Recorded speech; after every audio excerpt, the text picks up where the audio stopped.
नमस्कार। लोकसभा के नए आंकड़ों के साथ स्वागत है, क्योंकि नया ताजा सर्वे सामने आ चुका है और इस हिसाब से काफी खलबली यहाँ पर देखने को मिल रही है, क्योंकि बड़े बड़े दावे अब यहां पर विपक्ष की तरफ से भी सामने आ रहे हैं और बीजेपी ने अब 2024 की पूरी तैयारी कर ली है। और अगर बात की जाए तो जिस कार से नए सर्वे के आंकड़े हैं, इसमें काफी हलचल देखने को मिल रही है, क्योंकि 2024 के लिए केजरीवाल विशिष्ट प्रधानमंत्री मोदी होगा या फिर नीतीश, ममता बनर्जी या फिर राहुल गांधी या फिर अन्य उम्मीदवार, क्योंकि नीतीश कुमार ने दावा किया है कि बीजेपी अगर विपक्ष एक साथ रहता है तो 50 सीटों पर सिमटने वाली है। तो बीजेपी का मिशन 2024 के लिए क्या रणनीति यहाँ पर तैयार की है अमित शाह, प्रधानमंत्री मोदी जी, क्या वाकई बीजेपी में हलचल है, क्या बीजेपी टेंशन में समय नजर आ रही है, इसको लेकर बीजेपी ने नया प्लान तैयार किया है, क्योंकि सभी राज्यों के लिए बीजेपी ने अपने प्रभारियों की यहाँ पर लिस्ट जारी कर दी है। सभी यहाँ पर राज्यों के लिए प्रभारियों की जो लिस्ट है उसमें बड़े बड़े नामों को शामिल किया गया है। इसी बीच अगर बात की जाए तो किस कार से यहाँ पर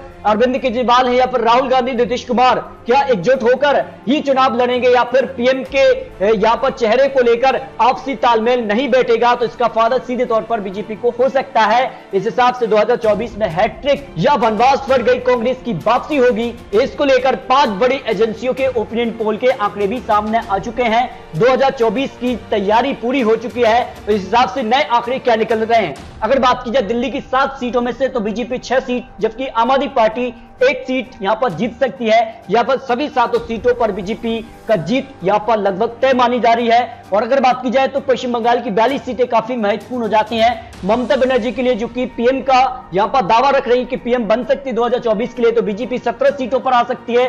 टीएमसी 25 सीटों पर काफी स्ट्रॉन्ग नजर आ रही है, जिस कारण से उन्होंने हाल ही में उपचुनाव में भी बीजेपी को कड़ी टक्कर दी थी। और अगर बात की जाए तो विधानसभा चुनाव में उनकी बड़ी जीत हुई थी। जम्मू कश्मीर में हाल ही में अगर बात की जाए तो यहां पर जो सर्वे है उसमें बीजेपी 3 सीट, पीडीपी को 1 सीट, यानी यहाँ पर बात की जाए एनसीए यानी नेशनल कॉन्फ्रेंस के पक्ष में 1 सीट और कांग्रेस को 1 सीट जा सकती है, क्योंकि धारा 370 खत्म हो चुकी है। तो इसका फायदा बीजेपी को लोकसभा चुनाव में हो सकता है। और ये माना जा रहा है कि जम्मू कश्मीर में विधानसभा चुनाव को लेकर भी यहाँ पर रणनीति बन रही है और कभी भी यहाँ पर तारीखों का ऐलान हो सकता है। तो यहाँ पर बात की जाए जम्मू कश्मीर विधानसभा चुनाव को भी आंकड़े आपको जल्द देंगे। अगर बात की जाए तेलंगाना की 17 लोकसभा सीट में बीजेपी 5 सीट, टीआरएस को 6 सीट, एआईएम पार्टी को 3 सीट, कांग्रेस को 3 सीटें जा सकती हैं। और तेलंगाना अगर बात की जाए तो काफी महत्वपूर्ण राज्य बीजेपी के लिए बन चुका है और विधानसभा चुनाव को लेकर भी बीजेपी यहां पर तैयारी कर चुकी है। बात की जाए उत्तराखंड की 5 लोकसभा सीटों में से बीजेपी को सभी 5 सीटों पर जीत मिल सकती है, क्योंकि हाल ही में जो यहां पर विधानसभा चुनाव हुए थे यहां पर बीजेपी को बड़ी जीत मिली थी। इस हिसाब से बीजेपी को लोकसभा में भी फायदा हो सकता है। हरियाणा की 10 लोकसभा सीट की बात की जाए, बीजेपी 6 लोकसभा सीट, जबकि कांग्रेस के पक्ष में 4 लोकसभा सीटें जा सकती हैं। जबकि केरल की 20 लोकसभा सीट काफी महत्वपूर्ण हो जाती है और कांग्रेस ने यहां पर भारत जोड़ो यात्रा यहां से स्टार्ट की है, तो यहां से कितना फायदा उनको मिल सकता है। और यहां पर बात कीजिए बीजेपी 1 लोकसभा सीट खाता खोल सकती है या फिर नहीं भी खोल सकती है। कांग्रेस के पक्ष में 10 लोकसभा सीट, एलडीएफ के खाते में 9 सीटें यहां पर जाने का अनुमान केरल में दिखाई दे रहा है। मेघालय की 2 सीटों पर, दोनों सीटों पर बीजेपी जीत दर्ज कर सकती है। अरुणाचल प्रदेश की 2 सीट पर भी बीजेपी काफी मजबूत स्थिति में दिखाई दे रही है। इस वक्त जो आंकड़े हैं, पंजाब की 13 लोकसभा सीटें काफी महत्वपूर्ण हो जाती हैं, क्योंकि पंजाब में काफी विखराव यहां पर देखने को मिला है, जिसका से कांग्रेस में आपसी तालमेल नहीं बिठा पाई कांग्रेस और पंजाब में उनकी सरकार यहां पर चली गई। इस दम पर अगर बात की जाए तो पंजाब में आम आदमी पार्टी के पाले में यहां पर 4 सीटें जा सकते हैं। शिरोमणि अकाली दल के पाले में 2 सीटें यहां पर जा सकती है, क्योंकि इससे पहले जो उपचुनाव था उस पर यहां पर आम आदमी पार्टी को झटका लगा था, जबकि यहां पर शिरोमणि अकाली दल ने उस सीट पर लोकसभा उपचुनाव में जीत हासिल की थी। कांग्रेस के पाले में यहां पर 5 सीटें, जबकि बीजेपी यहां पर 2 सीटों पर खाता खोल सकती है। जो आंकड़े बन सकते हैं, जो यहां पर आंकड़े निकल रहे हैं। छत्तीसगढ़ की 11 लोकसभा सीटों में से बीजेपी 8, जबकि कांग्रेस 3 लोकसभा सीटें यहां पर जा सकती है। जबकि गुजरात की 26 सीटों में अगर बात की जाए तो 25 लोकसभा सीटों पर बीजेपी यहां पर काफी स्ट्रॉन्ग नजर आ रही है। यहां पर आम आदमी पार्टी 1 सीट पर खाता खोल सकती है, फिर सभी 26 सीटों पर भारतीय जनता पार्टी जीत हासिल कर सकती है। मिजोरम की 1 सीट पर बीजेपी यहां पर जीत दर्ज कर सकती है। राजस्थान की 25 लोकसभा सीट भी काफी महत्वपूर्ण हो जाती है, क्योंकि इससे पहले जो यहां पर बात की जाए राज्यसभा चुनाव में कहीं ना कहीं कांग्रेस ने एक अच्छी पकड़ बनाई थी बीजेपी पर। और अगर बात की जाए बीजेपी 22, जबकि कांग्रेस 2 लोकसभा सीट, 1 सीट पर यहां पर अन्य के पाले में भी यहां पर जा सकती है। महाराष्ट्र की 48 लोकसभा सीटें भी काफी महत्वपूर्ण हो जाती हैं,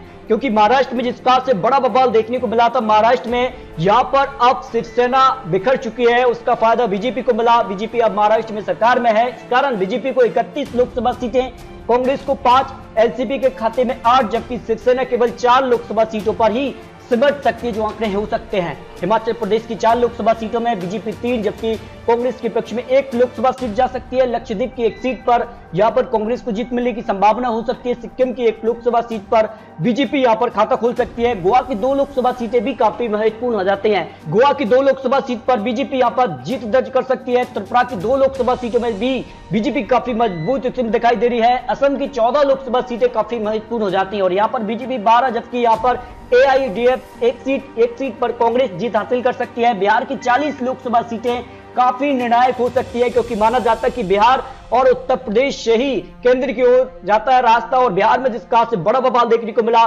बीजेपी सरकार में अब नहीं है। नीतीश कुमार प्लस यहां पर आरजेडी सरकार में आ चुकी है। और हाल ही में जो यहां पर इंडिया टुडे भी सर्वे किया था बिहार को लेकर, यहां पर 40 लोकसभा सीटों में, तो इसमें बीजेपी को झटका रहा था। इस हिसाब से बीजेपी 16 लोकसभा सीट, जेडीयू के पक्ष में यहां पर 14 लोकसभा सीटें, आरजेडी को 9 और 1 सीट कांग्रेस के पाले में जाने की संभावना है। उड़ीसा की 21 लोकसभा सीटों में से बीजेपी 8, जबकि बीजेडी को 10 यहां पर सीटें जा सकती है। कांग्रेस के पाले में 3 लोकसभा सीट जा सकती हैं। अंडमान निकोबार की 1 सीट पर बीजेपी यहां पर खाता खुल सकती है।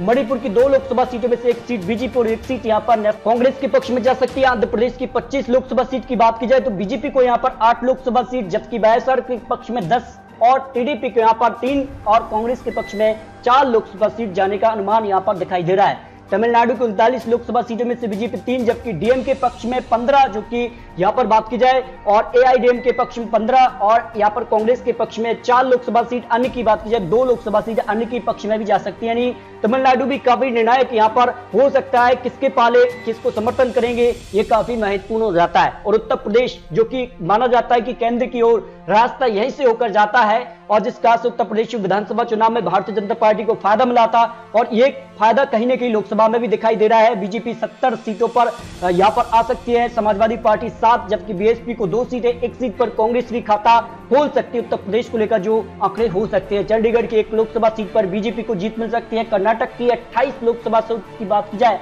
तो बीजेपी 20 सीट, जबकि जेडीएस को यहां पर 3 लोकसभा सीट, कांग्रेस के पक्ष में 5 लोकसभा सीट जाने का अनुमान हो सकता है। मध्य प्रदेश की 29 लोकसभा सीट भी काफी महत्वपूर्ण मानी जा रही है, और 25 लोकसभा सीट पर बीजेपी जीत दर्ज कर सकती है, जबकि बीएसपी के पक्ष में 1 सीट और 3 सीटों पर कांग्रेस को जीत मिलने की संभावना दिखाई दे रही है।